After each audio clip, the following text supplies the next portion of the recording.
Ay, ano? Nasa labas ka pa ba? Magdidilim na. Wala ka talagang takot sa mga aswang na bata ka, pambihira ka. Umuwi ka na sa bahay. Sandali lang po, Lola Auring. Babawi lang po ako rito kay Dindo. Kailangan ko lang po mabawi yung mga text ko sa kanya eh. Ay nako, puro ka text. Gusto mo bang pakulo ang quality pa inom ko sa'yo sa baw? Hoy Dindo, panayan na. Bukas ng umaga na kayo maglaro ulit ni Jimboy. Umuwi ka na rin sa inyo at magkagabi na. Tama naman ng lola mo, Jimboy eh. Bukas na lang ulit tayo ng umaga maglaro ng text. Baka kung ano po mangyari sa atin kapag nagpaabot tayo ng dilim dito sa labas eh. Sige na nga. Basta ha, bukas ng umaga, maglalaban tayo ulit ng text ha. Tama na yung pag-uusap ninyo. Sige na, umuwi na tayo Jimboy. At paglinis ka na ng katawan mo. Diyos ko kang bata ka. Gabing-gabi na pero amoy araw ka pa rin. Ang bantot-bantot mo. Wala nang nagawa ang 12 taong gulang na si Jimboy kundi sumama sa kanyang Lola Auring para umuwi na sa kanilang bahay. Labag man sa kalooban niya yon dahil talo pa siya sa larong text nila ng kaibigang si Dindo ay sinunod na lamang niya si Lola Auring kaysa mapalo pa siya nito. Pagdating nila sa maliit na kubo na gawa sa sawali at pawid ay naunang pumasok sa loob si Lola Auring. Lumabas itong muli na dala ang isang puting tuwalya. Inabot nito yon kay Jimboy. O sige, maligo ka na muna Jimboy. Habang ako naman naghahanda ng hapunan natin. Sige po Lola. Ang katikatin na rin po ng buong katawan ko at ang lagkit-lagkit na rin. Ano ba naman kasi? Maghapon ka naglalaro. Maghilod ka ng mabuti ha. Para mabawasan naman ang mga libag mo sa katawan. Baka tubuan ka na ng kangkong. Nagmamadaling tumakbo si Jimboy patungo sa likod ng bahay. Pumasok siya sa maliit na banyo. Paghubad niya ng kanyang mga damit, ay agad niyang inumpisahan ang paliligo. Nang matapos siya, ay lumabas siya ng banyo na nakatapis ng tuwalya. Dumiretso siya sa loob ng kanilang kubo. Tinungo niya ang maliit nilang kwarto at doon siya nagbihis. Paglabas ni Jimboy ng kwarto ay nakita niya ulit si Lola Auring sa mahabang upuan na nagbabasa ng pocketbook. Ano pong ulam natin, Lola Auring? Pretong galonggong at ginataang langka. Paborito mo yun, hindi ba? Ay opo, Lola. Marami na naman po ako makakain nito, tiyak. Umupo si Jimboy sa mesa at agad na nilagyan ni Lola Auring ng kanin at ulam ang plato niya. Kahit kayang-kaya niya naman yung gawin, ay pinagsisilbihan pa rin siya ng kanyang lola. Ganon siya kamahal nito, kahit minsan ay napapalo siya nito dahil sa katigasan ng kanyang ulo. Kadala na pala ang nanay mo ng pera para sa enrollment mo. Malapit na ang pasukan, hindi ba? Hindi pa naman po malapit, Lola eh. Kakasimula pa nga lang po ng bakasyon eh. Ay oo nga po pala, magkano po ang pinadala ni nanay? Nagpadala siya ng 3,000. Pili na rin daw kasi yun ang gamit mo sa school. Saka ibibili rin kita ng tsinelas at pudpud na yung tsinelas mo eh. Hindi lang po pudpud, kundi butas na. Pero Lola, kailan po kaya uuwi si nanay no? Matagal na po siyang hindi umuuwi.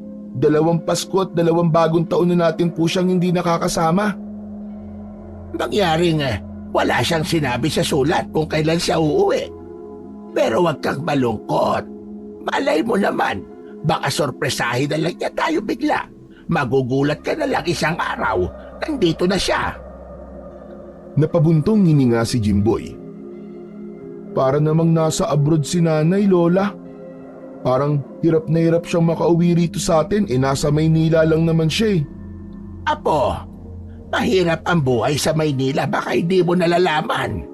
Iniisip niya siguro na imbis na ipamasahe niya papunta rito, ay ipunin na lang niya ang pera para pampadala sa atin. Saka, huwag kang magtatampo sa nanay mo. Kita mo naman, kahit mahirap ang trabaho niya, ay tinitiis niya para lang meron tayong makain dito. Sana po makauwi na po si nanay. Miss na miss ko na po talaga siya eh. Huwag kang mag-alala. makakauwi rin siya, Apo. Darating ang araw na makakasama ulit natin siya. Sigurado akong nag-iipon lang siya. Mabuti pa po si tatay. Kahit paano, lagi ko po siyang kasama noon. Nasan ba ang tatay mo ngayon? Hindi ba't patay na? Ano'y wala siyang ibang ginawa noon kundi makipaglaban sa mga aswang. Kaya maaga siyang kinuha ni Lord. Aba, masyadong matapang ang tatay mo. Tingnan mo ang nangyari at napatay siya ng mga aswang. Natahimik si Jimboy ng mga sandaling yon habang iniisip ang namayapa niyang ama. Lola, bakit po kaya hindi na lang patayin ng mga tanod ang mga aswang dito sa atin, no? Kahit gabi ay makakapaglaro na kami ni Dindo. Ganong kadaling mapatay at maubos sa mga aswang dito sa atin, Jimboy. Sila ang mga nilalang natuso. Isa pa, magaling silang magtago at makihalo sa mga tao. Kaya hindi talaga natin masasabi kung sino ang dapat na pagkatiwalaan sa mga tao na nandito sa atin. Isa pa, takot na ang mga tao makipaglaban sa mga aswang. Ang ginagawa nilang ng marami ay magtago at mag-ingat. Pero si tatay po, pinili pa rin niyang labanan ng mga aswang kahit alam niyang delikado. Wala na po bang ganong tao ngayon dito? Nasa dugo ng tatay mo ang pagiging matapang. Gusto niyang iligtas tayo. Kaya kahit mahirap at mapanganib ay ginawa niyang tungkulin niya bilang tanod. Yun nga lang, sa kasamaang palad, nasawi siya, kaya hindi na natin siya kasama ngayon. Pero huwag kang mag-alala, pasasaan ba't matatalo rin ang mga aswang na yan. Tandaan mo, kahit kailan, hindi na nanalo ang kasamaan laban sa kabutihan. Sana nga po, Lola. Basta, kapag malaki na po ako at may mga aswang pa rin dito, gagayahin ko po talaga si tatay. Lalabanan ko po sila at papatayin. Magtigil ka nga sa pangarap mo na yan, Jimboy. Piira itong batang to. Ang dapat sa'yo ay mag-aral at hindi makipaglaban sa mga halimaw. Hindi na lang nagsalita si Jimboy sa sinabi ng kanyang Lola Auring. Tahimik lang silang nagpatuloy sa pagkain. Sa bawat subo ni Jimboy, dama niya ang lungkot, ngunit naroon din ang pag-asang hatid ng mga salita ng kanyang lola na darating ang araw na magkakasamang muli sila ng kanyang ina at muling babalik ang kapayapaan sa kanilang lugar. Makalipas lamang ang ilang oras, matapos maghapunan ay magkatabi ng humiga sina Jimboy at Lola Auring sa higaan nilang banig upang matulog. Siniguro nila na nakakandado ang mga bintana at pinto ng kanilang kubo at nagsaboy din sila ng asin sa paligid ng kubo. Yun lamang ang alam nilang paraan para hindi sila mapasok ng mga aswang na bigla-bigla na lamang sumasalakay sa lugar nila tuwing gabi. Habang nakahiga naman si Jimboy ay hindi maalis sa isip niya ang kanyang ama. Maraming bagay ang nagpapaalala sa kanya, lalo na ang mga alaala nitong magkasama silang dalawa. Isa pa, ang namimiss niya sa tatay niya ay ang mga kwento ng kababalaghan nito bago sila matulog. Lola, tanong lang po, totoo po ba na may kaibigang tikbalang si tatay? Bigla-bigla naman yata ang tanong mong yan, Jimboy. Pero hindi ako sigurado kung totoong may kaibigang tikbalang ang tatay mo o hindi. Pero yun ang sabi ng tatay mo noong nabubuhay pa siya. Paniwalaan na lang natin kaysa sa multuhin niya tayo.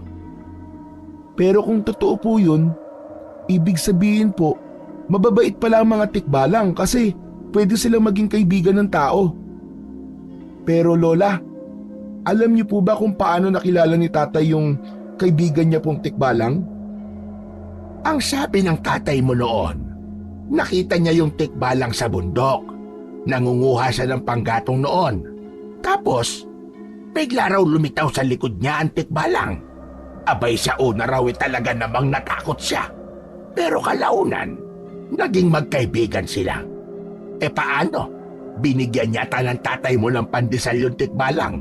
Aba, patay gutom pala yung tikbalang. Ayun, di naging magkaibigan sila. Hindi lang po pala aswang ang meron dito sa atin, Lola, no? Pati mga tikbalang, meron din po pala dito. Oo naman. Hindi lang dito sa atin, kundi sa ibang lugar din. Alam mo, Jimboy, talagang mahiwaga ang mundo. May mga bagay at mga nilalang na kung minsan ay parang hindi totoo. Pero kung tutuusin, totoong-totoo talaga sila. Ay sige na. Bukas na tayo magkwentuhan at inaantok na ako. O sige, Jimboy, matulog ka na at matutulog na rin ako. Sige po, Lola. Matutulog na po ako. Good night po. Good night din sa'yo, Apo. Tumagilid ng higa si Jimboy. Nakatalikod siya kay Lola Auring upang hindi nito malaman na hindi pa siya matutulog. Nakadama ng bigat sa dibdib si Jimboy nang maalala niya ang kanyang ama. Naalala niya kung paano siya kinakarga noon ng kanyang ama, tapos itinatakbo siya nito paikot sa labas ng kanilang kubo. Madalas din silang maghapon noon sa may ilog para maligo o kaya ay manghuli ng isda. Naalala rin niya ang init ng yakap nito sa tuwing natatakot siya sa mga kwento ng mga aswang nito. Tinuturuan din siya nitong makipaglaban upang pangdepensa sa sarili niya kung kinakailangan. Dama ni Jimboy ang pangungulila sa kanyang tatay. Tahimik siyang pumikit at hindi niya napigilan ang pagpatak ng kanyang mga luha sa kanyang mga mata. Mahigpit niyang niyakap ang maliit na unan at inisip niya na yun ang kanyang ama na nasa kanyang tabi. Kinabukasan, matapos mag-almusal, ay agad na kinuha ni Jimboy ang mga text niya at nagmamadaling lumabas ng bahay. Napahinto siya nang marinig niya ang malakas na sigaw ng kanyang lola. Jimboy! Saan ka na naman pupunta? Kinadindo lang po, Lola. Maglalaro lang po kami ng text. Huwag ka nang umalis at mamaya'y magtutungo tayo sa bayan. Bibili tayo ng gamit mo sa eskwelahan, tsaka ng tsinelas mo. Mamaya na lang po, Lola. Babalik din po kagad ako. Hindi na pinansin pa ni Jimboy ang mga sunod na sinabi ni Lola Auring at mabilis na siyang tumakbo paalis. Wala siyang ibang nasa isip nung mga oras na yon, kundi mabawian niya si Dindo sa pagkakatalo niya sa text nung nakaraang araw. Pagdating niya sa bahay ni Dindo, ay nakita niya agad ang kaibigan niyang nakaupo sa hagdan ng bahay ng mga ito. May mga hawak itong posporo na pinagdikit-dikit nito gamit ang scotch tape. Dindo! Ano? Laro na tayo ng text. Babawian na kita ngayon. Uubusin ko lahat ng text mo. Nako, Jimboy, hindi na uso ang text ngayon eh. Gagamba na ang uso, di mo ba alam yun? Ha? Pambihira. Ang dali namang magbago ng uso. Nakatulog lang ako kagabi tapos hindi na kagad uso ang text. Sandali lang. Baka naman sinasabi mo lang yan kasi ayaw mong mabawian kita. Nagsasabi ako ng totoo sa'yo. Labanan na nga ng gagambang nilalaro sa kabilang baryo ngayon eh. At alam mo ba, minsan pinagpupustahan pa nga ang laban ng mga gagambe. Pwede tayong kumita dun. Paano yan? Sayang naman lahat ng text ko. Itatago ko na lang ang mga to tapos kapag uso na ulit, saka ko na lang ilalabas. Ayos lang yan, Jimboy. Ang gagamba muna ang pagtuunan natin ng pansin sa ngayon. Saka pwede tayong kumita dun, di ba? Kung sa bagay, tama ka. Makakaipon tayo ng pambaon sa pasukan. Pero saan naman tayo maghahanap ng panlaban na gagamba? May alam ako. Doon, sa may bundok. Doon maraming matatapang na gagamba. Natigilan si Jimboy at bahagya siyang nagkaroon ng pagdadalawang isip. Agad niyang naalala ang kwento ni Lola Auring tungkol sa tikbalang doon sa bundok. Sandali lang, Dindo. May tikbalang doon sa bundok eh. Baka kung anong mangyari sa atin doon. Tikbalang? Pambira ka, Jimboy, oo. Hindi totoong tikbalang. Panakot lang yun ng mga matatanda para hindi tayo magpunta ron sa bundok. Nagkakamali ka, Dindo. Totoo mga tikbalang. Kasi nagkaroon si tatay ng kaibigan tikbalang dati dun sa bundok. Ay nako, bahala ka sa buhay mo, Jimboy. Kung ayaw mo sumama, hindi naman kita pipilitin eh. Kaya ko magpunta ron ng ako lang mag-isa, no? Saglit na nag-isip si Jimboy habang pinagmamasdan si Dindo na nag-uumpisa ng maglakad palayo. Ayaw niyang magpaiwan at ayaw niya ring mahuli sa uso. Naisip niya na maaga pa naman at mukhang wala namang masamang mangyayari sa kanila. Hoy! Teka Dindo! Sasama na ako! Huminto si Dindo at lumingon kay Jimboy. Okay, Tams. Bilisan mo. Sasama ka rin pala eh. Ang dami mong pang-arte. Tumakbo si Jimboy papunta kay Dindo pero hindi pa man sila nakakaakbang ay bigla namang humarang sa harapan nila ang nanay ni Dindo. Nakapamewang pa yun sa kanila. Sinabi ng nanay ni Dindo na lalayas na naman daw si Dindo nang hindi hinuhugasan ang pinagkainan nila. Nay, saglit lang naman po kami ni Jimboy dun sa bundok eh. Babalik din po kami kagad. Lalong tumalim ang titig ng nanay ni Dindo at tinuro nito ang kutsarang hawak sa kamay. Galit na sinabi ng nanay ni Dindo na hindi sila pwedeng magpunta sa bundok dahil mapanganib doon. Walang nagawa si Dindo kundi ang maglakad pabalik sa bahay ng mga ito. Sumunod naman si Jimboy sa kaibigan niya. Dindo naman, bakit kasi sinabi mo pang sa bundok tayo pupunta? Dapat nagsinungaling ka na lang eh. Hindi ko naman alam na pagbabawalan ako ni nanay eh. Akala ko papayag siya. Saka hindi ko kayang magsinungaling sa nanay ko, no? Amoy nun kapag nagsisinungaling ako. Napailing na lamang si Jimboy. Nagpaalam na siya sa kaibigan niyang si Dindo at wala na siyang nagawa kundi ang bumalik sa kanilang kubo. Pagdating naman ni Jimboy sa kubo nila ay hindi siya mapakali. Gusto niya talagang makahuli ng panlaban na gagamba kaya naisip niyang magtungo sa likod ng kanilang kubo kung saan merong kasukalan. Isa-isa niyang binuklak ang mga dahon ng halaman na naroon, lalo na yung mga tuyo, hanggang sa may nakita siyang malaking gagambang nakasabit sa puno ng saging. Uhulihin na sana ni Jimboy ang gagamba pero naisip niya na wala siyang paglalagyan. Kinuha niya ang posporo sa lutuan nila, inalis niya ang mga palitong laman nun at sa kanya hinuli ang gagamba. Ikinulong niya ang gagamba sa bahay ng posporo. Bago magtanghali ay nagsimula ng maghanda si Lola Auring ng lulutuin ito. Nasa may lutuan ang lola ni Jimboy nang marinig niya ang pagsigaw nito habang nasa loob siya ng kubo. Wawala ang bahay ng posporo. Jimboy, nakita mo ba lalagyan ng posporo? Paano ko masisindihan ng panggatong? Puro palito na ka lang dito. Nasaan ang bahay? Ano po? Lola, hindi ko po alam. Hindi pa naman po ako nagpupunta dyan sa lutuan niyo eh. Nako, wala na akong ibang posporo.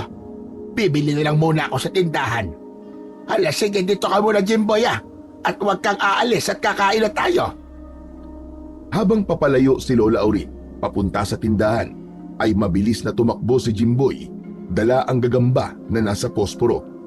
Nagtungo siya sa bahay nila Dindo at pagdating niya roon ay nakita niya si Dindo na nakaupo na naman sa hagdan. Dindo! Dindo! Tingnan mo, may papakita ko sa'yo.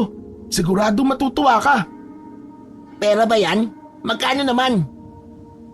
Ito naman mukhang pera oh. Hindi pera to. Ito. Oh, panlaban na gagamba yan. Nanlaki ang mga mata ni Dindo nang makita ang malaking gagamba sa loob ng posporong hawak ni Jimboy. Ang laki! Ayos yan, Jimboy. Tara, maghanap tayo ng kalaban. Naglakad ang magkaibigan hanggang makarating sa kabilang baryo. Doon ay may mga batang naglalaban ng gagamba, ngunit walang pustahan. Nagdesisyon sila doon muna ilaban ang gagamba nila. Total ay wala pa silang pera para pangpusta. Inilaban nila ang malaking gagamba sa isang maliit na gagamba ng isang bata. Nang magsimula ang laban, ay hindi kinabahan si Jimboy. Tiwala siyang mananalo ang gagamba nila dahil mas malaki yun. Hindi nagtagal mabilis na natalo ng maliit na gagamba ang malaking gagambang dala ni Jimboy. Labis na nadismaya si Jimboy. Napikon si Jimboy nang pagtawanan sila ng mga batang naroon dahil gagambang bahay lang daw ang gagamba nila kaya mabilis na natalo. Naging dahilan naman yun para mamula sa hiya si Jimboy. Hindi na siya nagpaalam kay Dindo at mabilis na naglakad paalis dahil pikon na siya. Maya-maya ay hinabol naman siya ni Dindo at huminto siya ng tawagin nito ang pangalan niya. Habol ni Dindo ang hininga nang maabutan niya si Jimboy. Labo, narinig ko na sa bundok talaga kumukuha ng mga matatapang na gagambe. Baka doon tayo makahanap ng panlaban. Sige Dindo, pupunta tayo sa bundok at doon tayo kukuha ng gagambang malalakas. Babawian natin yung mga kolokoy na yun sa pagtatawa sa atin. Pero wag muna ngayon. Bukas na lang ng umaga. Gagawin ko muna mga kailangan kong gawin sa bahay namin para hindi na ako masita ni nanay. Matapos yun, ay umuwi na rin si Jimboy sa bahay nila dahil sigurado siya na hinahanap na siya ni Lola Auring. Pag-uwi ni Jimboy, ay nadatnan niya si Lola Auring na nakatayo sa pintuan. Nakapamewang ito at seryosong nakatingin sa kanya. Jimboy, saan ka na naman ba nagpuntang bata ka ha? Umalis ka lang hindi nagpapaalam. Hindi ba ang sabi ko sa'yo ay kakain na tayo? Pasensya na po Lola, naglaro lang po kami ni Dindo eh. Pumasok ka na nga rito at kakain na tayo. Masok na si Jimboy at tahimik silang kumain ni Lola Auring. Pilit na itinago ni Jimboy ang kanyang ngiti dahil naisip niya ang plano nila ni Dindo sa paghahanap ng gagamba sa bundok. Sigurado siya na kapag nakahanap sila ng magandang klase ng gagamba at matapang, ay mapapahiya yung mga batang tinawanan sila kanina. Pagkatapos nilang kumain ng kanyang Lola Auring, sinabihan siya ng kanyang lola na magbihis dahil pupunta sila sa bayan para ibili siya ng gamit sa eskwela at bago niyang tsinelas. Sa bayan naman ay maghapon na naglibot sina Jimboy at Lola Auring upang makahanap ng murang bilihan ng school supplies at tsinelas ni Jimboy. Sa dami ng mga tao sa bayan at kakulangan ng masasakyan, gabi na nang makahanap sila ng jeep pauwi. Pagdating nila sa kanilang baryo ay madilim na, kaya minadali na si Jimboy ni Lola Auring sa paglalakad. Sandali lang naman Lola, ang bilis-bilis naman natin maglakad. Baka imbis na sa bahay tayo dumiretso sa ospital tayo didiretso nito. Ano ka ba? Bilisan mo Jimboy at gabi na. Mahirap nang abutan tayo ng gabi sa daan. Alam mo naman na naglipa na ang mga aswang ngayon. Medyo kinilabutan si Jimboy sa sinabing yun ng kanyang lola, kaya't binilisan niya ang hakbang upang makasabay sa mabilis na paglalakad ni Lola Auring. Saka lang sila nakahinga ng maluwag nang ligtas na silang nakauwi sa kanilang kubo. Kinabukasan ng umaga, pagkagising ni Jimboy, ay nagtungo na siya sa lamesa para mag-almusal. Nagpaalam si Lola Auring na bibili lang ito ng tinapay. Makalipas lamang ang ilang sandali, ay bumalik si Lola Auring at agad na napansin ni Jimboy na parang takot na takot ang kanyang lola. Ano po nangyari sa inyo Lola? Para po kayo nakakita ng multo. Paano? Napatismis pa ako doon sa may panaderya. Umatake na naman pala mga aswang kagabi. May lalaking nakitang patay sa gitna ng palayan. Wak-wak daw ang tiyan at halos wala ng dugo. Nagkalat daw ang lamang loob sa paligid. Sino daw po ang nabiktima? Si Ernesto. Diyos ko, kawawa ang asawa niya at sa pagkakaalam ko ay buntis pa yon. Pero mabuti na lang talaga at ligtas tayo nakauwi kagabi. Kung hindi tayo nagmadali, baka tayo pa ang nabiktima ng mga pesteng aswang na yon. Kaya ikaw na bata ka, Jimboy. Huwag na huwag ka nang lalabas tuwing gabi. Ay mahirap na. Hindi natin alam kung kailan aatake ang mga aswang. Opo Lola, hindi naman po talaga ako lumalabas kapag gabi na Kahit hindi nakita ni Jimboy ang pinatay na lalaki, ay nakita niya pa rin ang imahe nun sa kanyang isip. Hindi napigilan ni Jimboy na mapahawak sa kanyang dibdib. Bumilis ang kabog ng kanyang puso dahil sa takot. Nagtaasan ang balahibo niya sa braso dahil sa kilabot. Kinabukasan ng umaga, matapos mag-almusal, ay agad na nagtungo si Jimboy sa bahay ni Dindo. Naroon lang siya sa labas ng bahay at naghihintay sa paglabas ng kanyang kaibigan. Makalipas lamang ang ilang sandali, ay lumabas na si Dindo at lumapit sa kanya. Hindi na sila nag-aksaya ng oras at agad na silang naglakad patungo sa paanan ng bundok. Pagkarating nila roon sa paanan ng bundok, ay nagkaroon bigla ng alinlangan si Jimboy, kaya huminto muna siya. Oh, bakit tumigil ka sa paglalakad, Jimboy? Huwag mong sabihin na aatras ka na. Hindi naman. Pero Dindo, sigurado ka bang alam mo ang daan papunta doon sa bundok? Siyempre naman, kahit nakapikit pa ako, alam ko ang daan doon. Kaya halika na. Napangiti si Jimboy at sumunod na lamang sa kaibigan niyang si Dindo.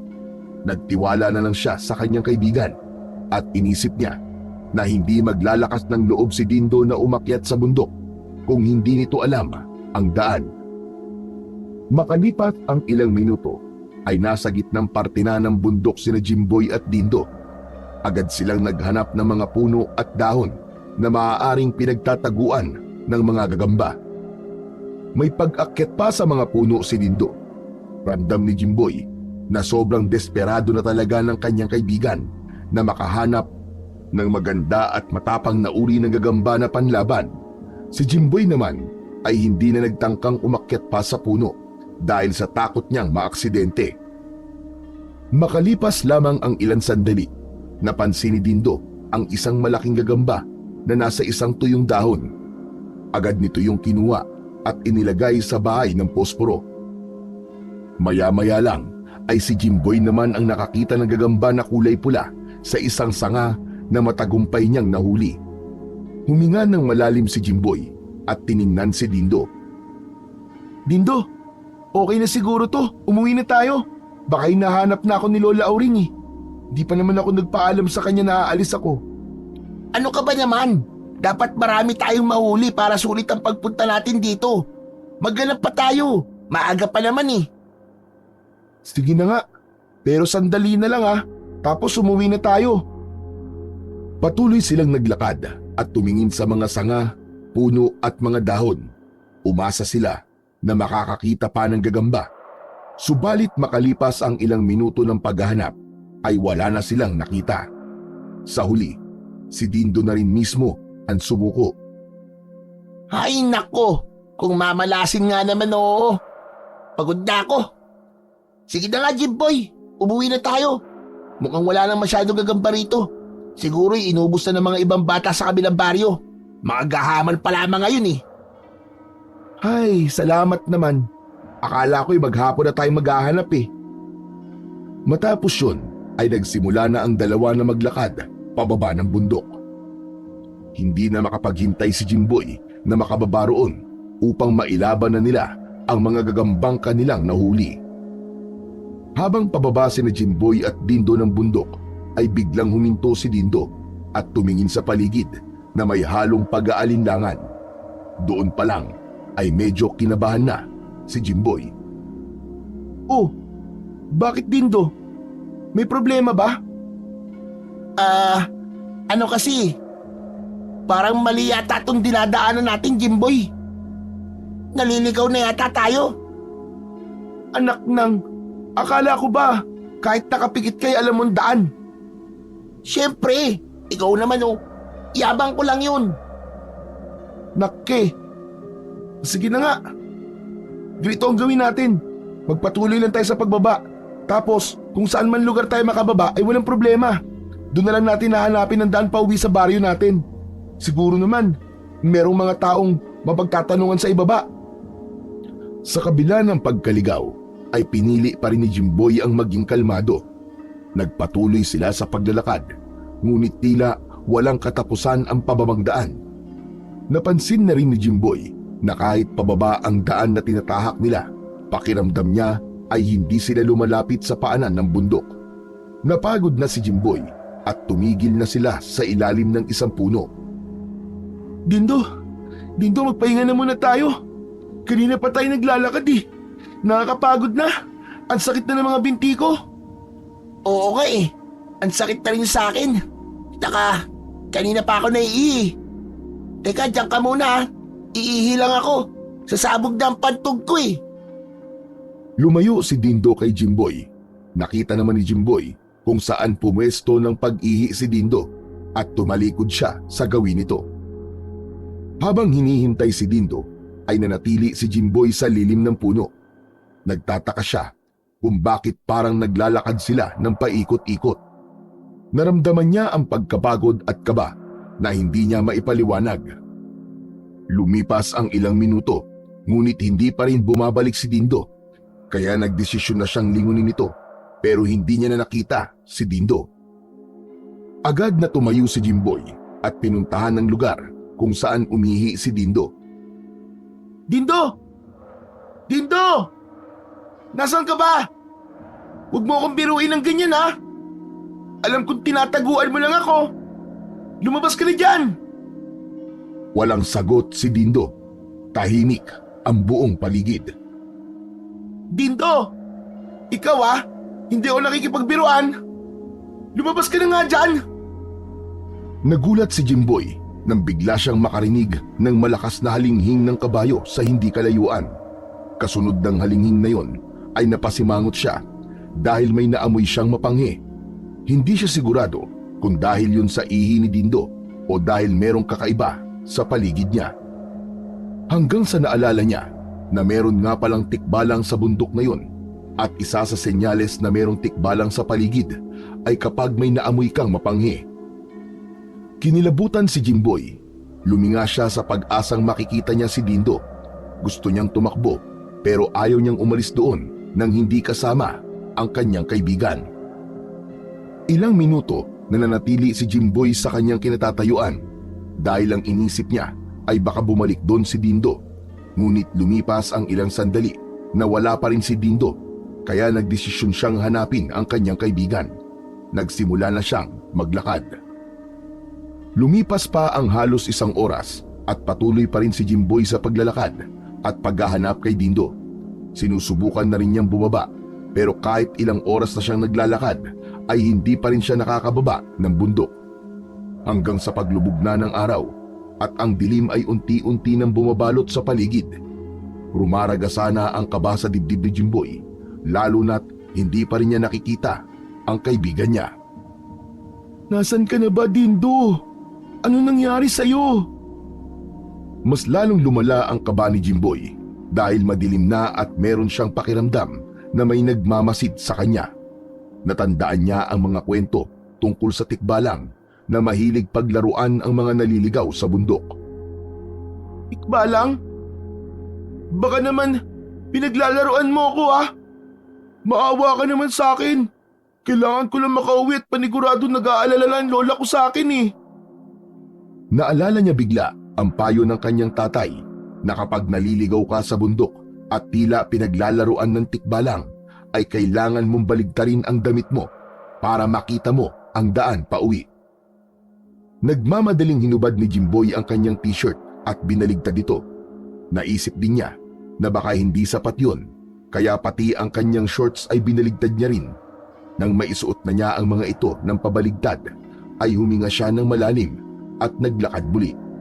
Umasa siya ng sandaling yon ay makakauwi na siya upang makahingi siya ng tulong kung sakaling hindi pa rin nakakabalik si Dindo sa baryo nila. Ngunit bigla siyang nakarinig ng malalim at malamig na boses mula sa kung saan. Bakit hindi mo baligtarin pati ang iyong panloob? Wala naman kasi akong suot na brief eh. Natigilan si Jimboy. Bigla siyang nanlamig at napagtanto niya ang kababalaghang nangyayari. Kahit hindi niya nakita kung sino ang nagsalita, sigurado siya na isa yung tikbalang. Halos mapahiyaw siya sa takot habang ang kaba niya ay sumampa na sa kanyang rurok. Nagdesisyon siyang tumakbo ng mabilis palayo mula sa boses na yon. Tumakbo siya pababa ng bundok, ngunit sa bawat liko at bawat takbang niya, pakiramdam niya ay paikot-ikot lamang siya at hindi lumalayo sa kanyang kinaroroonan. Bigla niyang narinig ang isang malakas na halakhak, malalim at parang nakakaloko. Hindi ka na makakababa ng bundok na ito. Dito ka na habang buhay. Hanggang sa dito ka na mamatay. Narinig ni Jimboy ang muling paghalinghing ng tikbalang na animoy galak na galak sa kanyang kalituhan at takot. Ramdam niya ang malamig na pawis sa kanyang noo at ang pangangatog ng kanyang tuhod, habang ang nakakalokong tawa naman ng tikbalang ay sumasabay sa bawat hakbang niya. Gusto niya nang huminto at sumuko, ngunit pinilit niya ang sariling tumakbo pa rin at umasa siyang makakalayo sa nakakakilabot na presensya ng tikbalang. Habang tumatakbo, palakas naman ng palakas ang halakhak ng tikbalang at ramdam ni Jimboy na tila gumagapang na ang kanyang takot sa bawat sulok ng kanyang katawan. Tigilan mo na ako! Gusto ko na makauwi! Parang awa mo na, tikbalang! Ang dapat sa mga batang kagaya mo ay pinarurusahan. Hindi ka na makakababa ng bundok. Dito ka na hanggang kamatayan. Tama na! Tama na! Maawa ka sa akin, tikbalang! Maawa ka! Gusto ko na umuwi sa lola ko. Patawarin mo na ako kung nagambala man kita. Ngunit sa halip na sagot, isang nakakalokong pagtawa na naman ang narinig ni Jimboy at muli niyang narinig ang nakakatakot na bulong ng tikbalang. Ang bundok na ito ang magiging tahanan mo habang buhay. Wala nang nagawa si Jimboy kundi ang tumakbo ng tumakbo, bagaman alam niyang maaaring hindi na siya makakaalis pa sa mapanlinlang na bundok dahil sa tikbalang. Habang patuloy sa pagtakbo si Jimboy, ay naririnig niya pa rin sa likuran niya ang malademonyong halakhak ng tikbalang na tila natutuwa sa kanyang takot. Tumutunog ang bawat yabag ng mga paa ng tikbalang sa likuran niya na animoy naglalaro lang at sinasadya siyang paikutin sa bundok na yon.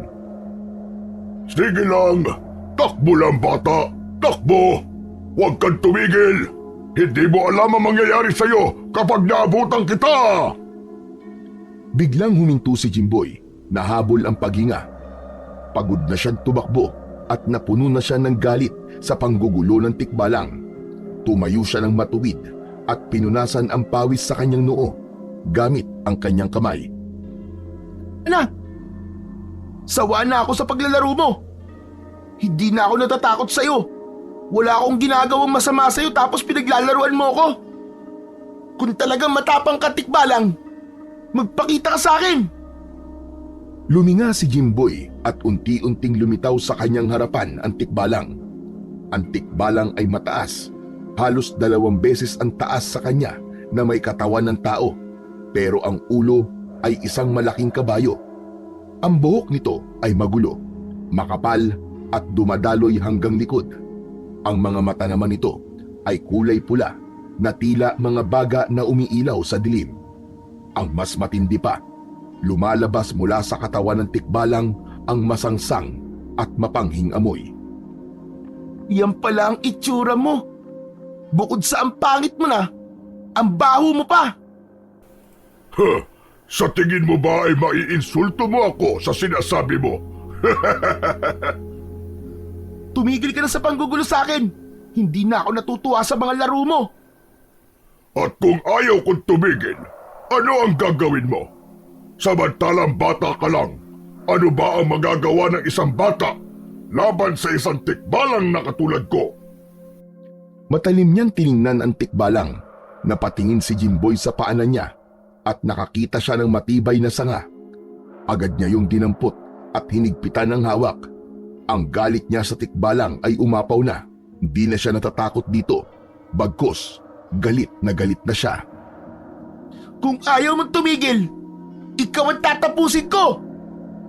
Buong tapang na sinugod ni Jimboy ang tikbalang. Hawak ang sanga.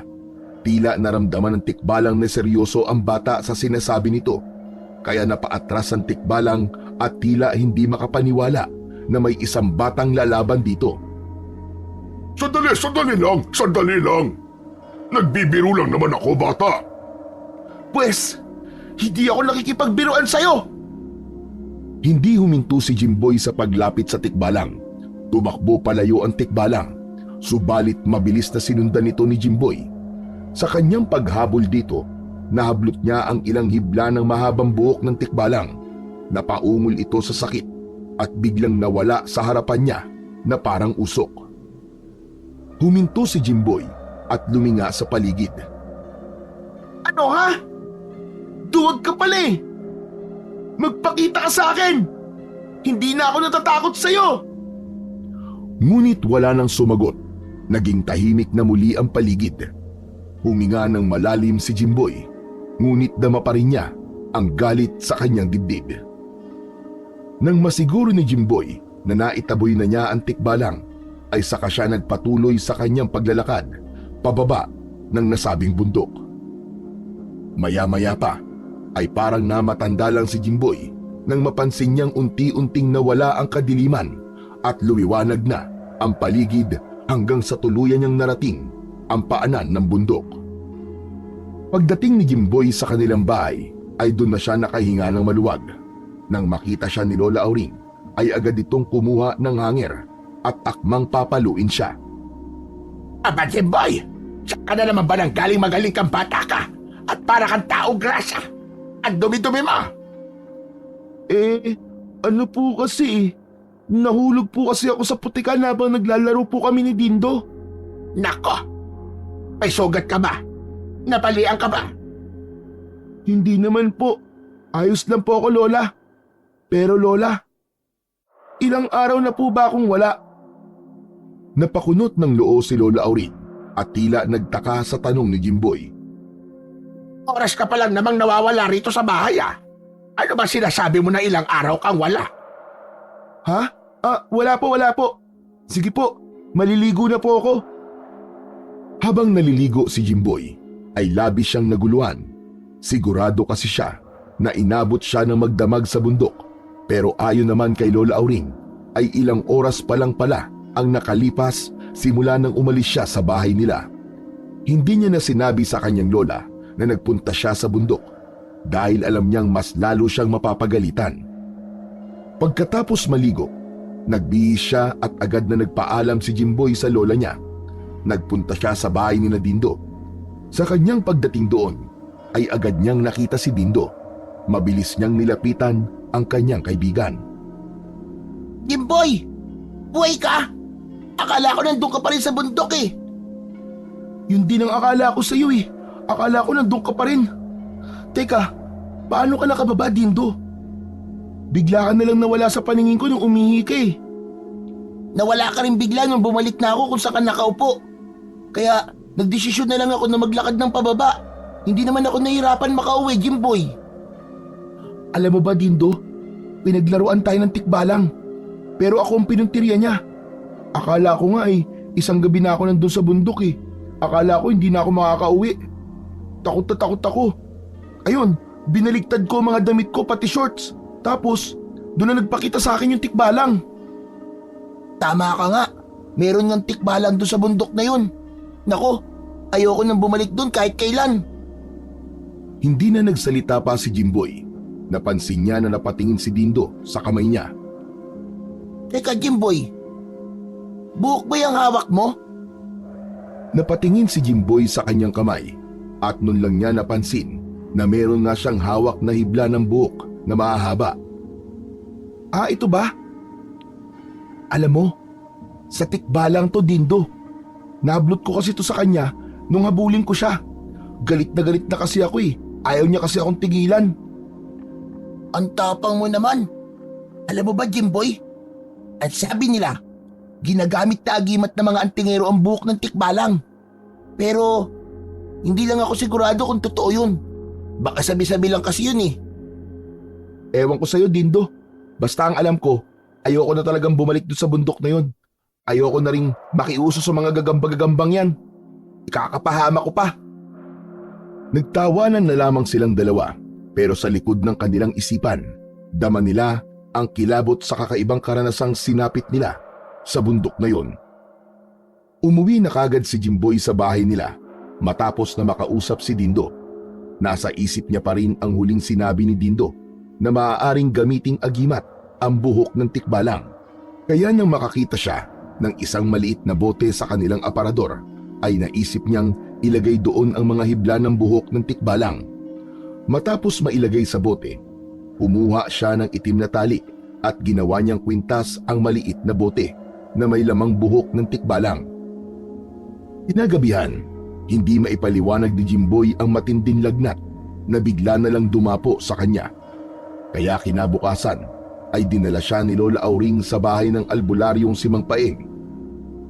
Nang makita ni Mang Paeng si Jimboy, agad nitong inilam ang kalagayan ng bata.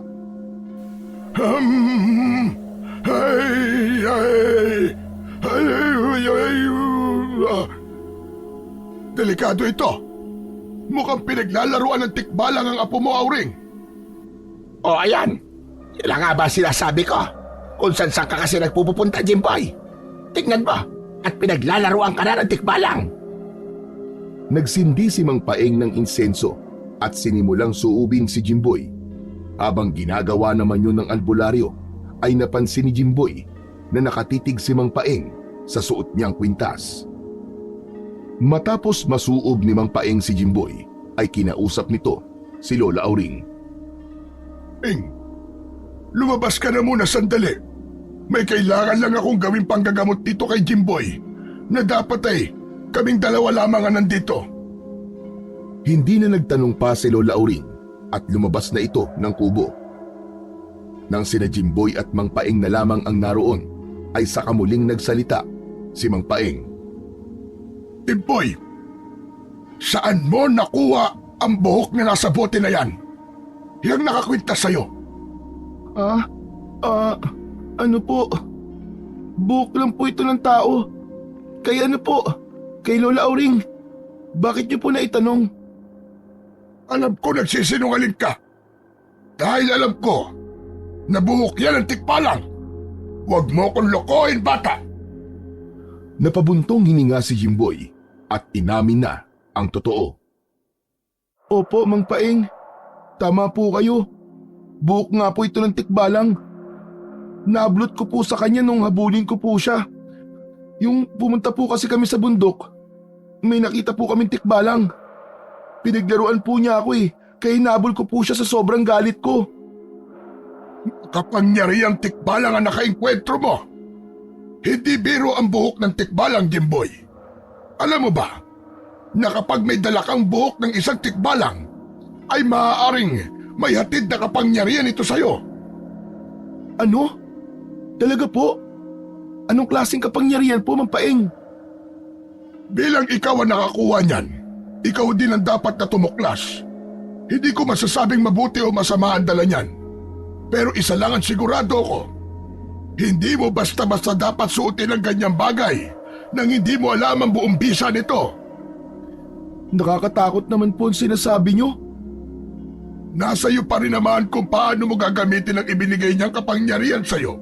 Kaya sana, gamitin mo yan sa kabutihan. O sige na, maaari ka na lumabas. Baka magtaka pa ang lola mo kung ano pinag-uusapan natin dito. Tila wala sa sarili si Jimboy nang lumabas siya sa kubo ni Mang Paeng dahil hindi mawala sa utak niya ang sinabi nito. Agad siyang sinalubong ni Lola Auring na nag-aalala pa rin. Ano? Kumusta, Jimboy? Tapos ka na bang gamutin ni Paeng? Opo, Lola. Tara na po. Umuwi na po tayo. Hanggang sa makabalik sina Jimboy sa kanilang kubo, ay nasa isip pa rin ni Jimboy ang sinabi ni Mang Paeng tungkol sa buhok ng tikbalang. Isang gabi, nagising si Jimboy sa sigawan at ingay mula sa labas ng kanilang kubo. Agad niyang ginising ang kanyang Lola Auring. Diyos ko, mukhang sumasalakay na naman ang mga aswang. Halika, Jimboy. Magdasal tayo. Kung tayo mawala ng pag-asa. Mabilis na tumayo ang maglola.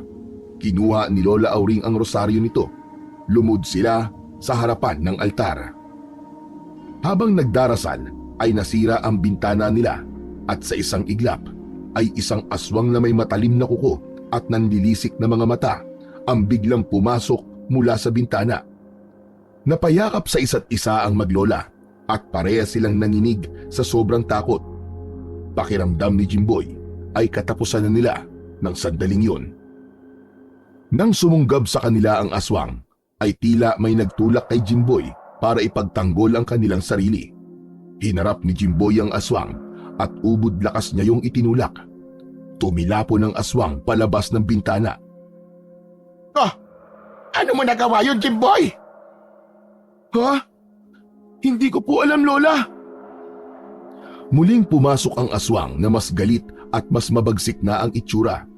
Nang makita ni Jimboy na wala silang ligtas sa loob ng kubo, ay hinatak niya si Lola Auring at tumakbo na sila palabas. Ngunit hindi pa rin sila tinantanan ng aswang at mabilis sa nitong hinabol.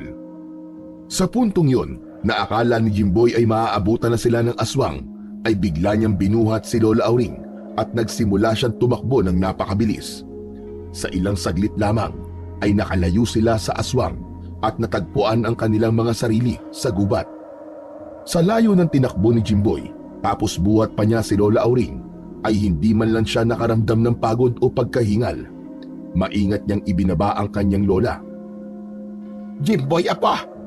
Aba, ano mo nagawa yon? Para kang kidlat sa bilis. Hindi ko nga rin po alam, Lola eh. Siguro po, dahil lang po yun sa kagustuhan kong mailigtas kayo. Kaya naging sobrang bilis at sobrang lakas ko po. Hindi ako naniniwala na yun lang ang dahilan. Diyos ko, ano ba nangyayari sa iyong bata ka? Pero Jimboy, wag na wag mong sasabihin sa kahit na sino ang nangyari at baka kung ano pa ang isipin ng mga tao. Naiintindihan mo ba ako? Opo, Lola. Wala po akong pagsasabihan. Nanatili muna sina Jimboy at Lola Auring sa gubat dahil mas ligtas sila roon. Habang naghihintay sila sa pagsikat ng araw, ay hindi maiwasang mamangha ni Jimboy sa nagawa niya. Hindi niya lang sinabi kay Lola Auring, pero malakas ang kutob niya na totoo nga ang sinabi ni Mang Paeng. May taglay na kapangyarihan ang buhok ng tikbalang at sigurado siya na yun ang dahilan kung bakit siya nagkaroon ng kakaibang lakas at bilis. Umaga na nang magpasya sina Jimboy at Lola Auring na bumalik na sa kanilang bahay. Sa kanilang paglalakad ay nakita nila ang iniwang bakas ng pag-atake ng mga aswang nung nakaraang gabi. May mga sugatang tao na nanginginig pa dahil sa takot at mga bangkay na nakahandusay sa daan.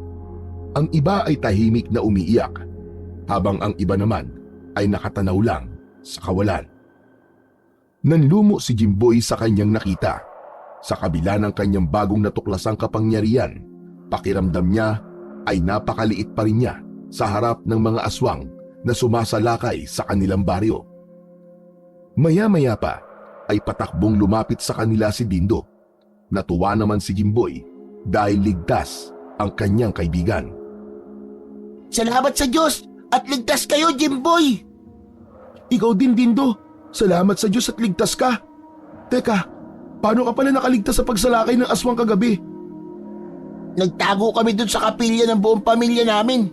Naroon ang maraming taga-baryo eh. Buong gabi kaming nagdasal. Mabuti na lang talaga at hindi nakapasok ang mga aswang dun. Kami naman ni Lola Auring, nagtago kami dun sa gubat. Boy, apa, halika na. Umuwi na tayo. Sige po, Lola. Dindo, uuwi na kami O sige, mag-iingat kayo Nang makabalik na sila Jimboy sa kanilang bahay, ay patuloy pa rin si Jimboy sa pag-iisip sa kakaibang lakas at bilis na bigla niyang natuklasan kagabi. Alam niyang may kaugnayan yun sa buhok ng tikbalang na kanyang inilagay sa maliit na bote. Alam niyang maaari niya yung magamit upang makipaglaban sa mga aswang, pero hinihila siya ng sinasabi ni Lola Auring na walang pwedeng makaalam sa kakayahan na taglay niya. Alam ni Jimboy na malaki ang posibilidad na katakutan siya ng mga tao dahil doon. Isang araw, nagkaroon si Jimboy ng kagustuhan na masubukan ang kanyang kakaibang kakayahan. Kaya isang umaga ay tumakas siya kay Lola Auring at nagtungo siya sa kagubatan. Doon niya napiling magpunta dahil walang tao ron at may pagkakataon siyang subukan ang kanyang natuklasang kapangyarihan. Huminga ng malalim si Jimboy at tumakbo ng buong bilis. Ang mga paa niya ay halos hindi lumalapat sa lupa. Paikot-ikot siya sa loob ng gubat. Nang huminto siya, ay hindi siya makapaniwala. Halos hindi siya napagod at napakalayo ng kanyang narating sa loob lamang ng ilang segundo. Luminga si Jimboy at nakita niya ang isang puno ng saging. Doon niya naisipang subukan ang lakas niya. Niyakap niya ang katawan ng puno ng saging at buong lakas niya itong hinila. Sa isang iglap, nabunot niya yun mula sa lupa nang walang kahirap-hirap. Itinapon niya yun sa malayo at napangiti siya dahil sa taglay niyang lakas. Matapos masubukan ang kanyang kakaibang kakayahan, ay naisipan naman ni Jimboy na magtungo kay Mang Paeng upang humingi ng gabay. Paglabas niya ng gubat, ay dumiretso na kagad siya sa kubo ng matandang albularyo. Pinapasok naman siya ni Mang Paeng sa bahay nito at doon ay agad niyang ikinuwento ang mga kakaibang kakayahan niya na tila ibinigay sa kanya ng buhok ng tikbalang. Mang Paeng, alam nyo, ang lakas ko na po at sobrang bilis ko rin. Hindi ko po inakala na magagawa ko po ang mga bagay na yun. Hindi ba tama ang sinabi ko sa'yo? Nakuha mo ang kakayahan taglay ng isang tikbalang. Malakas ang pakiramdam ko na may dahilan kung bakit mo nakuha ang buhok ng tikbalang na yan. Sandaling natigilan si Jimboy. Napaisip siya sa sinabi ni Mang Paeng hanggang isang bagay ang kanyang napagtanto. Ibig niyo po bang sabihin, kaya po ako nagkaroon ng ganitong kakayahan ay para labanan ko po ang mga aswang sa baryo natin? Tama ka. Yun nga mismo, Jimboy. Sa tingin ko ay yun ang dahilan. Ang lakas at bilis na yan ay hindi basta ibinigay sa'yo para sa pansarili mong kapakinabangan. Para ito sa kaligtasan ng buong bayan natin. Nasa iyong mga kamay ngayon, nakasalalay ang pag-asa natin laban sa mga halimaw na yon. Pero, Mang Paeng, natatakot po ako eh. Bata pa po ako. Paano po ako makikipaglaban sa mga aswang? Paano po kung hindi ko kaya? Jimboy, wala sa edad ang pakikipaglaban sa kasamaan. Hindi sa laki o sa tanda na susukat ang tapang at kakayahan ng isang tao. Kung minsan, ang pinakabatang mandirigma ang nagtataglay ng pinakadali sa hinalayunin. Nasa iyo ang pagkakataon na matulungan ang ating baryo. Kaya sana, Jimboy, huwag mong sayangin ang biyayang yan. Natahimik si Jimboy. Mabigat ang sinabi sa kanya ni Mang Paeng at naramdaman niya ang lalim ng kanyang tungkulin. Marahang tumango si Jimboy at napaisip. Hindi pa siya sigurado ng mga oras na yon kung tatanggapin ba niya ang responsibilidad na kakambal ng kapangyarihan na meron siya dahil sa buhok ng tikbalang. Kinagabihan, habang mahimbing na natutulog si Jimboy sa tabi ng kanyang lola Auring, ay bigla siyang naalimpungatan dahil sa isang kakaibang amoy. Mabaho at mapanghi, parang amoy ng isang hayop na matagal nang hindi naliligo. Maya-maya pa ay nakarinig naman siya ng tunog ng mabibigat na yabag sa labas ng kubo nila na parang kabayong tumatakbo. Nagsimulang kabahan si Jimboy at naalala niya ang tikbalang na nakita niya sa bundok. Dahan-dahan siyang bumangon at sinilip ang bintana at doon nga ay nakita niya ang isang matangkad at nakakatakot na tikbalang. Nakatayo yun at diretsong nakatingin sa bintana na para bang alam nun na nakasilip siya. Ano, Jimboy? Lalabas ka ba? O ako ang papasok dyan? Natigilan si Jimboy at naisip niyang hindi dapat magising si Lola Auring. Kung makikita nito ang tikbalang ay baka atakihin pa ito sa puso. Huminga ng malalim si Jimboy at pinilit niyang palakasin ang loob. Saka siya nagdesisyong lumabas na lang para harapin ang tikbalang.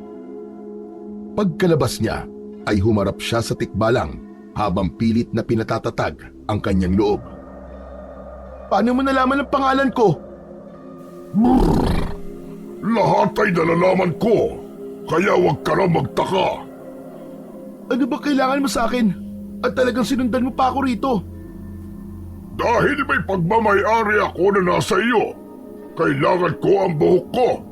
Ibalik mo sa akin yan ngayon din. Hindi agad nakapagsalita si Jimboy hanggang sa napagtanto niya na kung ibabalik niya yun sa tikbalang ay mawawala na rin siya ng kakayahang tumakbo ng mabilis at maging ang pagiging malakas niya ay maglalaho rin. Yung buhok mo ba? Pasensya ka na, tikbalang. Hindi ko pa maibabalik ang buhok mo sa ngayon. Para saan mo gagamitin ang buhok ko? Hindi yan sa'yo, kaya ibalik mo! May mga aswang kasing umaatake rito sa baryo namin eh. Kailangan ko pa ang buhok mo. Kasi binibigyan ako nito ng kakaibang kapangyarihan. Pero kapag natalo ko na ang mga aswang dito sa baryo namin, pangako, ibabalik ko sa iyo kagad ang buhok mo. Hindi ko to gagamitin para sa sarili ko, kundi gagamitin ko to para sa kabutihan ng baryo namin. Napansin ni Jimboy ang biglang pagtahimik ng tikbalang. Maganda ang iyong layunin, bata. Pero handa ka bang magtaya ng buhay mo para sa iba? Bihira ako makakilala ng mortal na kagaya mo. Ang huling mortal na nakilala ko na kasing tapang mo ay matagal ng panahon. Sino naman ang taong tinutukoy mo? Joseph ang pangalan niya. Taga rito rin sa baryo niyo. Sa kasamang palad nga lang ay napatay siya ng mga aswang. Ano? Tatay ko yung Joseph na yun. Kung ganun, ikaw ang sinasabi nun ni tatay na tikbalang na naging kaibigan niya? Tignan mo nga naman ang pagkakataon. At anak ka pala ni Joseph. Hindi na ako nagtataka dahil parehas kayo ng layunin. Ang maubos sa mga aswang sa lugar na ito. Sige, pumapayag na ako sa'yo. Sa'yo na muna ang buhok. Ngunit sa oras na matalo mo na ang mga aswang, ay kailangan mo nang ibalik sa akin ang buhok ko na yan. Yan ang usapan natin. Sige, nangangako ko sa'yo, tikbalang. Tutuparin ko yun. May kakaibang tapang ka, Jimboy. Humahanga ako sa'yo. Ngunit tandaan mo ang usapan natin. Sa huli, sa akin pa rin ang buhok na yan. Naiintindihan ko po. Salamat po at pinagkatiwalaan niyo po ako, Mamang Tikbalang. Tumango ang tikbalang, tumalikod na ito at naglakad palayo kay Jimboy. Sa isang kisap mata, naglaho yun sa dilim na parang usok na inihipan ng hangin. Naiwang nakatayo si Jimboy sa labas ng kubo. Hindi siya makapaniwala na ang tikbalang na yun ang naging kaibigan ng kanyang tatay noon. Nang bumalik si Jimboy sa loob ng kubo, ay nagpasya siya sa kanyang sarili na gagawin niya ang lahat para protektahan ang kanilang baryo. Alam niyang mabigat ang responsibilidad na yun, pero sawang-sawa na siya na mabuhay sa takot. Nais na niyang tuldukan ang kasamaan na patuloy na ikinakalat ng mga aswang sa kanilang lugar. Isang gabi, habang tahimik na nagpapahinga sina Jimboy, ay bigla silang nagising sa malakas na pagkahol ng mga aso. Kasabay nun, ay narinig ni Jimboy ang mga sigawan at kalabog mula sa iba't ibang bahagi ng baryo. Mabilis silang sumilip sa bintana at nakita nila ang mga aswang na nagsisimula na namang umatake. Kailangan na nating umalis dito sa kubo, Jimboy. Baka may aswang na namang makapasok dito. Pero, saan po tayo pupunta, Lola? Sa kapilya. Hindi ba? Ang sabi ni Dindo doon daw sila nagtago nung huling beses na umatake ang mga aswang. Sige po, Lola. Mauna na po kayo ron. Tapos susunod na lang po ako. Naman sinasabi mong Jaske kang bata ka. Pagkasama tayong pupunta sa kapilya. Tara na!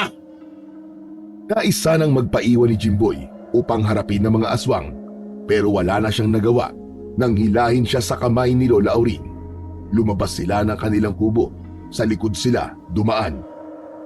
Habang tumatakbo sila papunta sa kapilya, ay isang ideya ang pumasok sa isip ni Jimboy. Lola, gagamitin ko na lang po ang kapangyarihan ko para mabilis po tayo makarating sa kapilya. Hindi maaari, Jimboy. Baka mamaya yan meron pa makakita sa'yo. Ay, tumakbo na lang tayo rito at sigurado kung hindi tayo makikita ng mga aswang sa lugar na ito. Iwanan niyo na lang po ako rito, Lola. Lalabanan ko po mga aswang. Hindi porket may kakaiba kang kakayahan ay makikipaglabang ka na. Gusto mo bang matulad ka sa tatay mo? Sa kabila ng hangarin ni Jimboy na protektahan ang mga tao, ay sumunod na lang siya sa kagustuhan ng kanyang lola. Tumakbo silang maglola patungo sa kapilya at doon nila natagpuan ang ilang pang mga taga-baryo na nagdarasal ng taimtim habang ang ilan ay umiiyak nang dahil sa labis na takot. Pumwesto sina Jimboy at Lola Auring kasama ang mga tao at nagsimulang magdasal habang sinisikap na patahanin ang takot sa kanilang mga puso. Habang nagdarasal, naramdaman ni Jimboy ang pag-usig sa kanya ng kanyang konsensya. Alam niyang may kapangyarihan siyang lumaban at protektahan ng baryo, ngunit sa kabila nito, dama niya ang matinding takot at kawalan ng tiwala sa kanyang sarili. Bumalik kasi sa alaala niya ang pagkamatay ng kanyang ama sa kamay ng mga aswang dahil sa sinabi ni Lola Auring. Natakot siya na baka ganun din ang sapitin niya. Patuloy silang nanatili sa loob ng kapilya. Dinig nila roon ang bawat sigaw ng mga taga-baryo at bawat halakhak ng mga aswang na nananalasa sa labas. Ilang beses niyang hinawakan ang maliit na bote kung saan nakalagay ang buhok ng tikbalang. Patuloy siya sa pagdadalawang isip kung lalabas ba siya para tumulong sa mga tao o mananatili na lamang sa loob ng kapilya. Pero sa tuwing sinusubukan niyang tumayo at lumabas, ay pinangungunahan siya ng takot. Lumipas ang buong gabi na lahat ng nasa loob ng kapilya ay natatakot.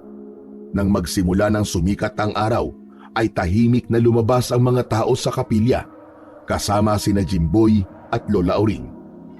Ngunit sa kanilang paglabas, tumambad sa kanila ang masalimuot na tanawin. Ilang bangkay ng mga kakilala nilang taga roon, mga sugatang tao, mga sirang kabahayan. Nanlumo si Jimboy sa nakita. Labis ang kanyang panghihinayang at ang konsensya niya ay tila dinudurog ang kanyang buong pagkatao. Lola, kawawa naman po mga tao. Parang mas maraming namatay ngayon kumpara po sa nakaraang pag-atake.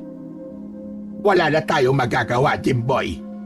Ipagdasal na lamang natin ang katahimikan ng kanilang mga kaluluwa. Tahimik na naglakad si Jimboy at Lola Auring papunta sa kanilang kubo habang dala ang matinding pagsisisi sa sarili. Maghapon na nakatulala si Jimboy, patuloy niyang iniisip ang nangyari noong nakaraang gabi. Alam niya rin na binigo niya ang tikbalang sa ipinangako niya roon dahil hindi niya nagamit ang kapangyarihan ng buhok nito para labanan ang mga pesteng aswang. Pagsapit ng gabi, habang mahimbing na natutulog si Lola Auring, ay gising na gising pa rin si Jimboy. Maya-maya pa ay may narinig siyang malalim na boses mula sa labas ng kubo na tumatawag sa kanyang pangalan. Alam ni Jimboy na ang tikbalang ang tumatawag sa kanya, kaya agad siyang lumabas ng kubo. Sa likod ng kubo ay nakita niya ang tikbalang na tila galit na nakatingin sa kanya. Alam ko ang nangyari kagabi, Jimboy. Nasaan ka na maghanap ang pagsalakay ng mga aswang? Bakit hindi mo ginamit ang kapangyarihan mo?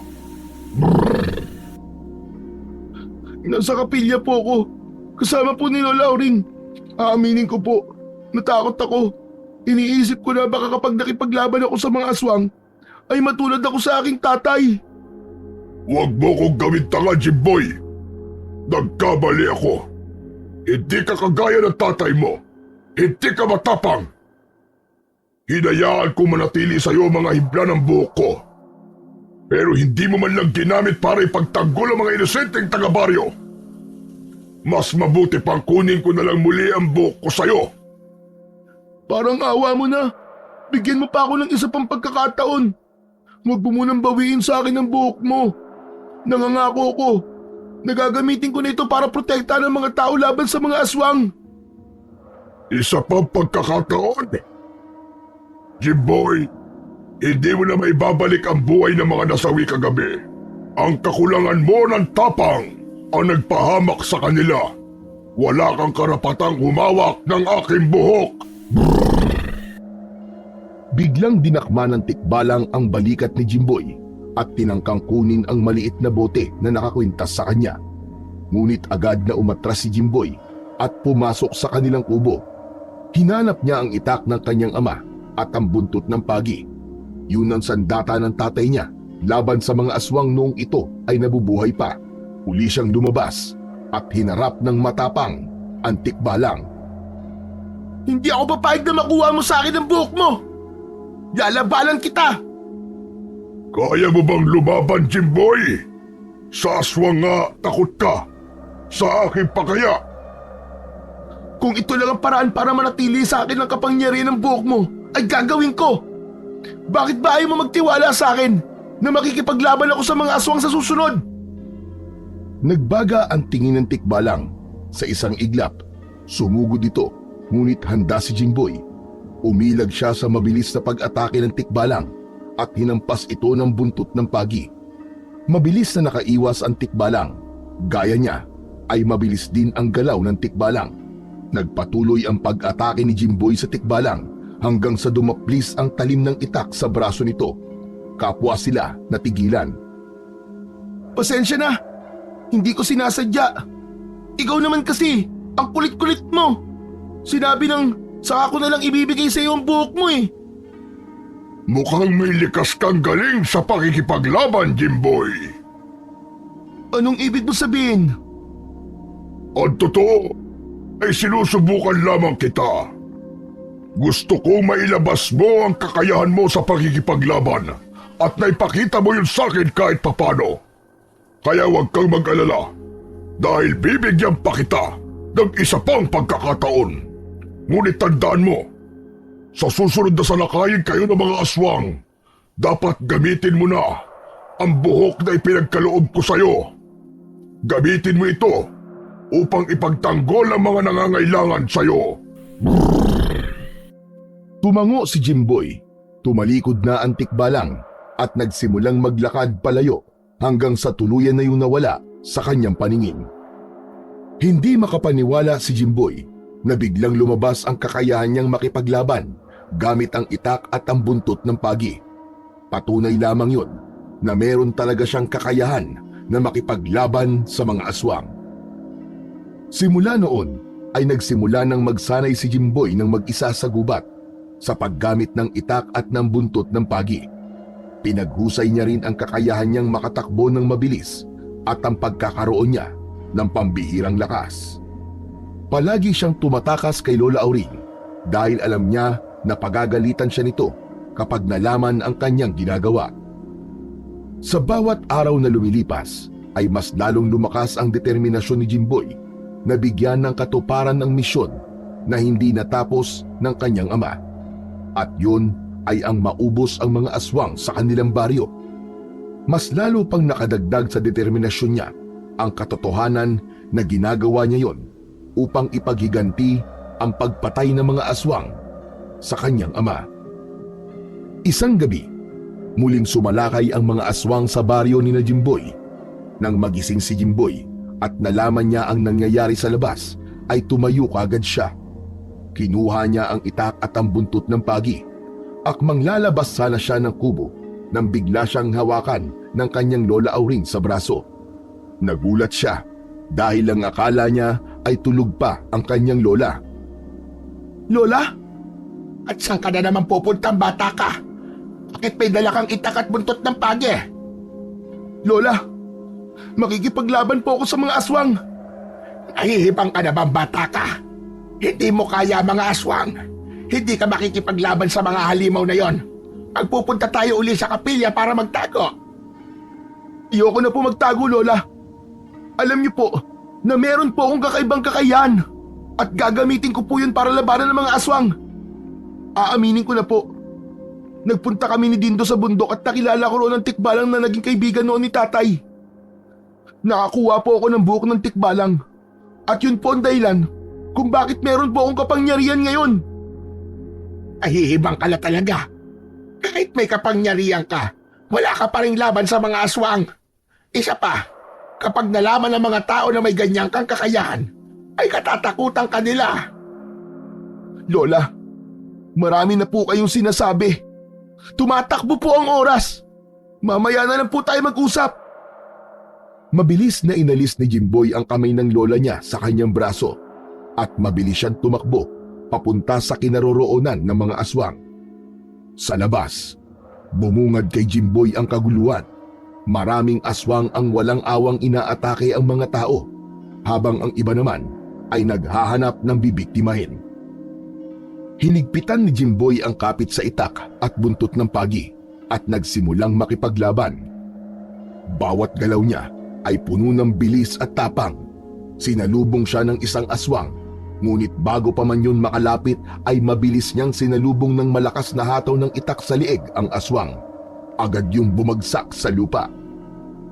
Muli siyang tumakbo ng mabilis pa sa hangin habang patuloy na naghahanap ng mga aswang. Sunod-sunod ang pag-atake ni Jimboy sa mga pesteng aswang. Ngunit isang malaking aswang ang biglang sumunggab sa kanya mula sa likuran.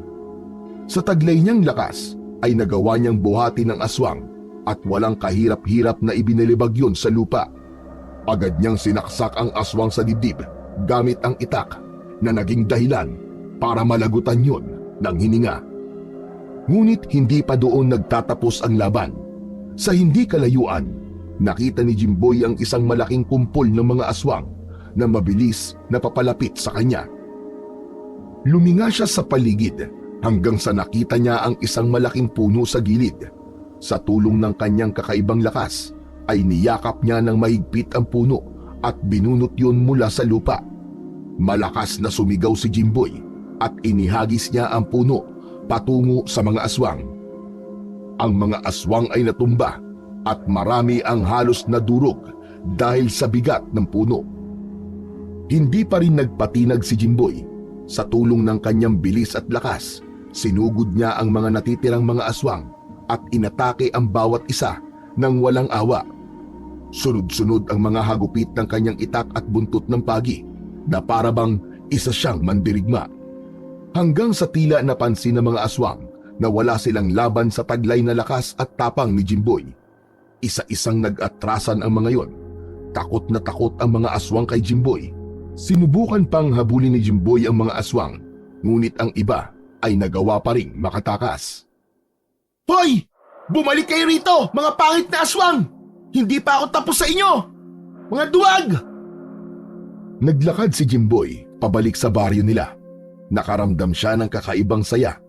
Sa unang pagkakataon, naramdaman niya ang kahalagahan ng kapangyarihang taglay niya. Ang tibok ng kanyang puso ay puno ng kasiyahan at tagumpay. Pagbalik niya sa kanilang baryo, ay sinalubong siya ng mga tao. Natigilan si Jimboy at kinabahan dahil naalala niya na baka katakutan siya ng mga tao kapag nalaman ng mga ito na meron siyang taglay na kakaibang kapangyarihan. Lumapit sa kanya si Dindo na masayang masaya. Jimboy! Jimboy, kaibigan ko! Grabe ka! Ang galing mo! Ang husay mo makipaglaban sa mga aswang! Para kang si Pedro Penduko! Dindo, hindi ba galit o takot sa akin ng mga tao? Ano? Bakit naman sila magagalit o matatakot sa'yo? Eh lahat kami rito masaya dahil sa wakas ay meron na ulit nakikipaglaban sa mga aswang. Tinignan ni Jimboy ang mukha ng mga tao at nalaman niyang tama nga si Dindo. Baka sa mukha ng mga yon ang saya at pasasalamat sa kanya. Ngunit bigla namang dumating si Lola Auring. Napaatras si Jimboy dahil tila galit na dragon ang kanyang lola. Ikaw talaga bata ka. Hindi ka nakikinig sa akin. Bakit mo ginawa yon, ha, Jimboy? Lola, wala ka pong dapat ipag-alala. Tignan niyo po ang lahat ng mga tao. Hindi sila takot o galit sa akin. Masaya po ang mga tao dahil sa ginawa ko. Tanggap nila ang kakaibang kakayahan ko, Lola. Saglit na natigilan si Lola Auring at pinagmasdan ang masaya at nagpapasalamat na mga tao sa paligid. Biglang tumulo ang luha ni Lola Auring nang muli itong humarap kay Jimboy. Jimboy Apo, ayoko kasing magaya ka sa tatay mo. Ayokong masayang ang buhay mo, gaya ng nangyari sa kanya. Lola, pangako ko po sa inyo, hindi po ako magagaya kay tatay. Hindi po ako magpapatalo sa mga aswang. Gagawin ko po ito. Hindi lamang po para sa baryo, kundi para sa inyo rin. Mahal na mahal kita, Apo. Siguro nga tama ka. Baka nga ito ang nakatadhana para sa iyo. Yumakap si Jimboy sa kanyang lola habang ang mga tao ay patuloy sa pagpapasalamat sa kanya. Matapos ang matagumpay na pakikipaglaban ni Jimboy sa mga aswang, ay umakyat siya ng bundok upang muling makipag-usap sa tikbalang. Naglakad siya ng naglakad, ngunit sa gitna ng bundok ay muli siyang naligaw. Paulit-ulit, paikot-ikot lamang siya sa kanyang dinadaanan hanggang sa napabuntong hininga si Jimboy at sumigaw ng malakas. Tigilan mo na ako! Alam ko nandiyan ka lang! Huwag mo na akong paglaruan! Narinig ni Jimboy ang malalim na tawa ng tikbalang mula sa kung saan. Mula sa likod ng puno ay lumabas ang tikbalang na tumatawa pa rin. Lumapit yon kay Jimboy. Aw, ang lakas mo talaga mag-trip. Grabe ka talaga sa akin. Nililigaw mo na naman ako. Akala mo naman, uubra pa yan sa akin. Nagbibiro lamang ako. Binabati kita, Jimboy. Napakatapang mo nga talaga. Nakita ko ang tapang at husay mo sa pakikipaglaban sa mga aswang sa inyong baryo. Isa kang tunay na mandirigma. Salamat, Mamang Tikbalang. Hindi ko yun magagawa, kundi dahil sa buhok mo. Walang silbi ang kapangyarihan ng buhok ko kung sa maling tao ito mapupunta. Kaya wag mong isipin na kaya ka nanalo sa mga aswang ay dahil lamang sa buhok ko. Malaki ang naging parte mo sa laban na yon, Jimboy. Oo nga pala, bakit ka na pa rito? Nakalimutan mo na ba ang pinag-usapan natin? Narito ako para ibalik na ang buhok mo. Di ba ang usapan natin ibabalik ko na to sa'yo kapag natalo ko na ang mga aswang? Napangisi ang tikbalang at sinipat ang buhok na hawak ni Jimboy. Ngunit hindi nito yun kinuha. Umiling ito at tiningnan si Jimboy. Hindi ko pa matatanggap yan, Jimboy. Sa'yo muna ang buhok na yan, sapagkat hindi pa rin nauubos sa mga aswang na umaatake sa inyong baryo. Gamitin mo yan upang patuloy na ipagtanggol ang inyong lugar. Seryoso ka ba sa sinasabi mo? Naku, maraming salamat po, Mamang Tikbalang. Sa totoo lang, ayoko pa talaga itong ibalik sa inyo kasi may mga aswang pa na nakatakas kagabi. Baka bigla silang bumalik Jimboy, nakita ko mabilis sa pagbabago sa'yo. Naging matapang ka, hindi lamang dahil sa buhok na binigay ko, kundi dahil sa kagustuhan mong iligtas sa mga tao sa paligid mo. Kaya't ikaw ay karapat-dapat na magmay-ari ng aking buhok. Salamat. Maraming salamat talaga, Mamang Tikbalang. Nangangako po ako sa inyo. Patuloy ko pong gagamitin ang kapangyarihan ng buhok nyo para po sa kabutihan. Hindi ko po hahayaang muling maghari ang takot sa baryo namin. Umiti ang tikbalang kay Jimboy at muli itong tumawa ng malakas bago tuluyang naglaho. Naramdaman ni Jimboy ang kakaibang lakas at inspirasyon sa kanyang dibdib. Alam niyang handa na siyang harapin ang mga susunod na pagsubok para ipagtanggol ang kanilang baryo habang taglay niya ang kapangyarihang ipinagkaloob sa kanya ng tikbalang. Pagbaba ni Jimboy mula sa bundok ay dumiretso siya sa kanilang bahay kung saan agad siyang sinalubong ni Lola Auring. Bakas ang pagtataka sa mukha nito nang makita ang buhok ng tikbalang sa kamay niya. Akala ko ba ibabalik mo na sa tikbalang ang buhok na yan, Jimboy? Hindi pa po niya kinuha sa akin, Lola. Hindi pa raw po tapos ang laban ko sa mga aswang. Hanggat may panganib daw po sa baryo natin, ay sa akin daw po muna ito, Lola. Jimboy, apo, kung yan ang kapalaran mo, ay hindi na ako tututol na harapin mo pa ang mga aswang. Pero mangako ka sa akin, apo, na hindi mangyayari sa iyo ang nangyari sa tatay mo. Dahil hindi ko kakayanin kapag ikaw ang nawala sa akin. Nangangako po ako, Lola. Hindi ko po hahayaan na mangyari sa akin ang sinapit ni tatay. Umiti si Lola Auring at niyakap ng mahigpit si Jimboy. Walang pagsidlan ang kasiyahan ni Jimboy dahil sa wakas ay tanggap na ng kanyang lola ang pakikipaglaban niya sa mga aswang. Malaking bagay sa kanya ang suporta nito dahil makadadagdag yun sa kanyang lakas. Makalipas ang ilang araw ay nakita ni Jimboy ang nanay niya na pumasok sa kanilang kubo na may dalang isang bag. Agad siyang napaluha at patakbong sinalubong ang kanyang ina. Niyakap niya ito ng mahigpit at sabay silang napaiyak. Anak, nakarating sa akin ang ginawa mong kabayanihan. Ipinagmamalaki kita. Manang-mana ka talaga sa tatay mo. Maraming salamat po, Nay. Pero Nay, hindi na po ba kayo aalis? Mananatili na po ba kayo dito? Bumisita lang ako ngayon dito, anak. Pero kailangan ko pang bumalik sa syudad para magtrabaho. Pero pinapangako ko sa iyo, anak, malapit na tayo magkasama at hindi na tayo maghihiwalay. Muling niyakap ni Jimboy ang ina. Dama niya ang mainit na pagmamahal nito. Sa mga sumunod na gabi, patuloy na binantayan ni Jimboy ang baryo mula sa mga posibleng pag-atake ng mga aswang. Sa tulong ng kapangyarihan ng buhok ng tikbalang, ay palagi siyang naging handa sa anumang laban na darating.